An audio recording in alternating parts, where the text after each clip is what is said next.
नमस्ते छात्रों। आज हम कविता 5वीं बंदर का धंधा इस कविता का अध्ययन करेंगे। इस कविता के माध्यम से कवि ने हमें क्या बताया है, यह देखने से पहले हम देखते हैं इस कविता के कवि नरेंद्र गोयल जी का जीवन परिचय। नरेंद्र गोयल जी का जन्म 21 अक्टूबर 1963 बिलखुआ, गाज़ियाबाद, उत्तर प्रदेश में हुआ है। इनकी प्रमुख रचनाएं हैं गीतमाला, गीतगंगा, गीत सागर, झूला झूले, चिंची चिड़िया आदि। नरेंद्र गोयल जी आप बाल मनोवैज्ञानिक के ज्ञाता माने जाते हैं। आपने बाल उपयोगी बहुत सारी रचनाएं हिंदी जगत को दी है। प्रस्तुत कविता में कवि ने वन औषधियों द्वारा होने वाले पारंपरिक लाभ,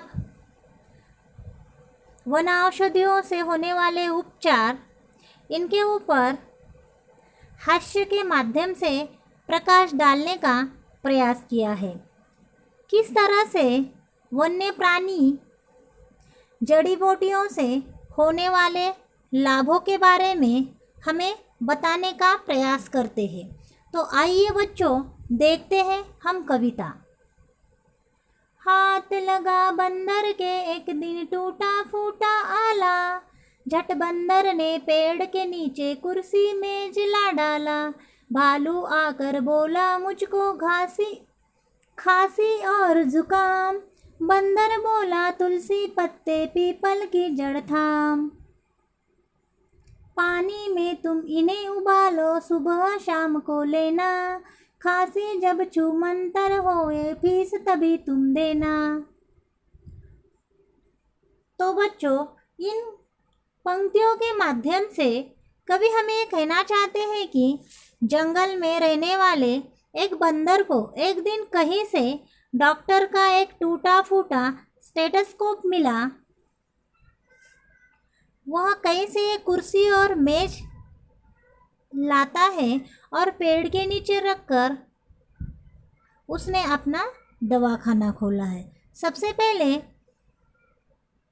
बंदर के दवाखाने में भालू आता है, क्योंकि भालू को खांसी और जुकाम हो गया है। बंदर ने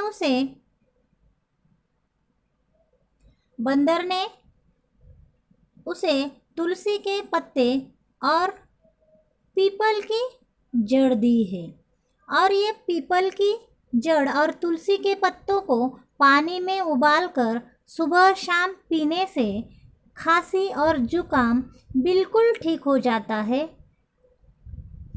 और भालू, तुम्हारी खांसी और जुकाम ठीक होने के बाद ही तुम मुझे फीस दो, ऐसा कहा है।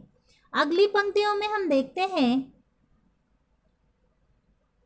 कि बंदर के दवाखाने में कौन आता है। तो बंदर के दवाखाने में बिल्ली आती है, और बिल्ली को देखो कौन सा आज़ार हुआ है। बिल्ली बोली मुझको आया 104 बुखार, मैं शिकार पर कैसे जाऊँ जल्दी इसे उतार। बंदर बोला रस गिलोय का 3 बार तुम पीना, कल से ही तुम डांस करोगी ईना मीना डीना। तो देखो छात्रों, भालू की खांसी और जुकाम ठीक हो गया है, तो बिल्ली को बुखार आई है। तो बिल्ली डॉक्टर बंदर के पास आती है और कहती है कि मुझे 104 बुखार है, मेरा बुखार जल्दी से ठीक करो जिससे मैं शिकार पर जा सकूं। बंदर ने कहा तुम दिन में 3 बार गिलोय का रस पीना। तो दिन में 3 बार अगर तुम गिलोय का रस पीती हो तो तुम रात तक स्वस्थ हो जाओगी, एकदम अच्छी हो जाओगी। तो तुम शिकार पर तो जा ही सकती हो, चाहो तो तुम कल से डांस भी कर सकोगी।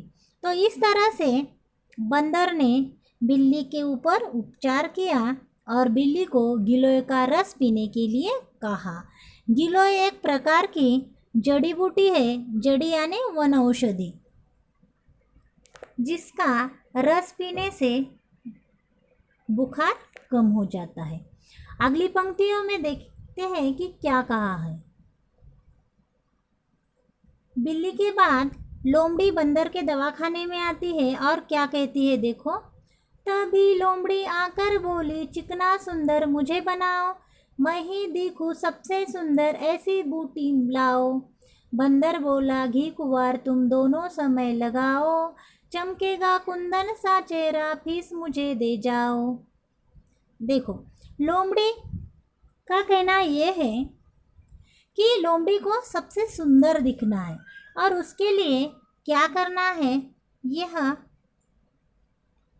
उसकी परेशानी बताने के लिए लोमड़ी बंदर के पास आती है और बंदर उसे घी कुंवर लगाने के लिए कहता है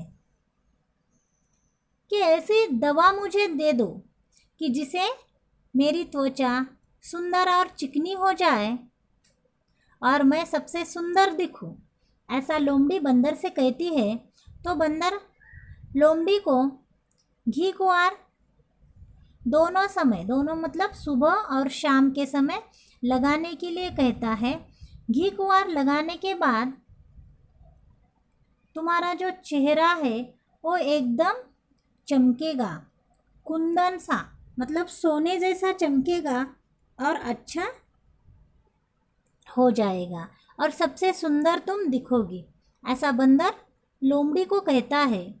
घी कुंवर एक औषधि है और ये चेहरे पे लगाने के बाद चेहरा निखरता है, अच्छा लगता है। घी कुंवर को हम एलोवेरा भी कहते हैं। तो इस तरह से बंदर का धंधा चल रहा था और सारे जानवर जिन्हें भी कुछ परेशानी है, ऐसे जानवर बंदर के पास आते थे और बंदर वन औषधि द्वारा उनका उपचार करता था। इस तरह से बंदर का धंधा चल रहा था। चल निकला बंदर का धंधा, अब वह मौज मनाता, अच्छी अच्छी जड़ी बूटियाँ जंगल से वह लाता। तो इसी प्रकार जंगल में बंदर की डॉक्टरी अच्छी तरह से चलने लगी थी। वह नित्य जंगल से अच्छी अच्छी जड़ी बूटियाँ लाता था। अच्छी अच्छी जड़ी बूटियों की खोज करके लाना और जंगल में जिन प्राणियों को परेशानी है उनका उपचार करना। इस तरह से डॉक्टर बंदर का धंधा चल रहा था और बंदर जंगल में डॉक्टर बन गया था और प्राणियों का इलाज भी कर रहा था। तो इस कविता के माध्यम से कवि नरेंद्र गोयल जी ने हमें ये बताया है कि जो पारंपरिक वनौषधियाँ हैं ये बहुत ही महत्वपूर्ण होती है और इन वनौषधियों द्वारा हमें बहुत सारे लाभ होते हैं। इन वनौषधियों का हमें इस्तेमाल करना चाहिए, इसका उपयोग हमारे जीवन में करना चाहिए, यही बताने का प्रयास हास्य के माध्यम से इस कविता में कवि ने किया है। तो इस कविता से हमें यही सीख मिलती है कि औषधियों को हमें ज़्यादातर उगाना भी है या इसकी जानकारी हासिल करनी है, कौन सी दवा कौन से व्याधि पर या रोगों पर उपयुक्त है, इसके बारे में हमें जानना है। वन औषधियों का उपयोग हमारे जीवन में करना है,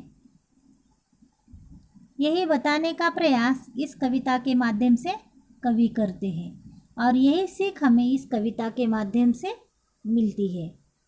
तो इस कविता में किसी को कुछ दिक्कत है तो आप मुझे बता सकते हैं। धन्यवाद।